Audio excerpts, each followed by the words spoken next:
Good morning बच्चों। आज हम छापा कविता का दूसरा भाग देखने जा रहे हैं।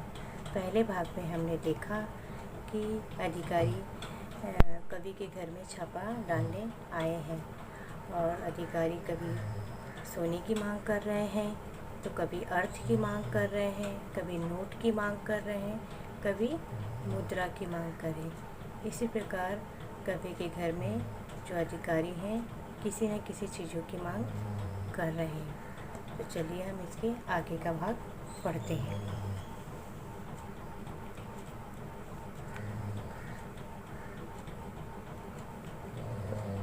कनस्तरों को मटकों को ढूंढा, सब में मिला शून्य ब्रह्मांड।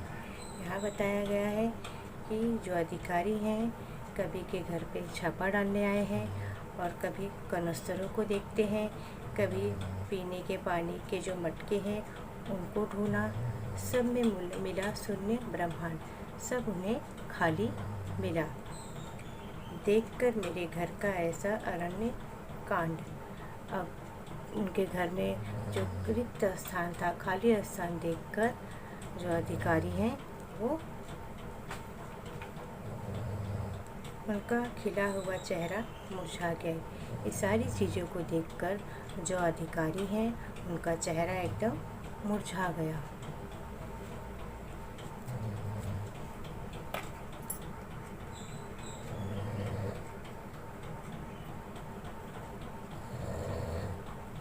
और उनके बीच सूची हृदय में रौद्र की जगह करुणा रस समा गया। अब क्या था, अधिकारियों को जब वहाँ पर कुछ ना मिला तो जो उनके हृदय में गुस्सा था वहाँ पर करुणा का रस समा गया। वे बोले, क्षमा कीजिए, हमें किसी ने गलत सूचना दे दी है।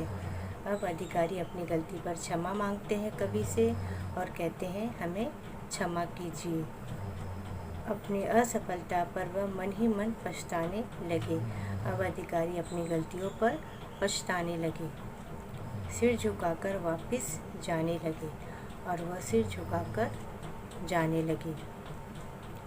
मैंने उन्हें रोककर कहा, ठहरिए, और कभी उनको रोकते हैं और कहता है, जरा ठहरिए, सिर मत धोनिए, मेरी एक बात सुनिए।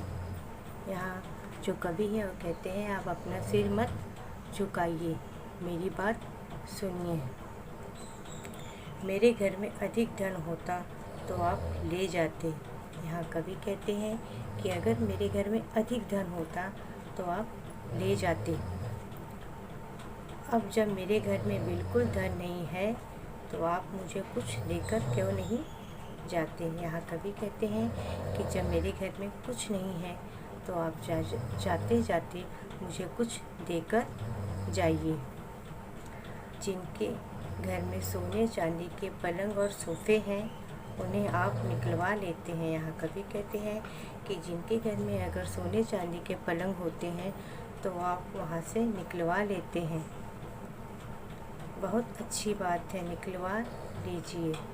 यहाँ कवि कहते हैं कि आप उनके घर में जो पैसा होता है, सोने चांदी के पलंग होते हैं, उससे आप निकलवा लेते हैं, तो ये बहुत अच्छी बात है।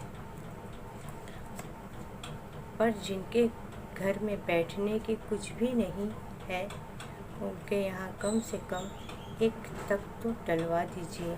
यहाँ कवि कहते हैं कि जिनके घर में बैठने के लिए अगर कुछ भी नहीं है तो उनके घर में कम से कम आप एक तख्ता तो डलवा दीजिए। यहाँ कवि कहते हैं कि हाँ मेरे घर में कुछ भी नहीं है तो कम से कम वहाँ आप एक तख्ता तो डलवा दीजिए। तो हमारा पद्यांश यहीं पर समाप्त होता है। धन्यवाद।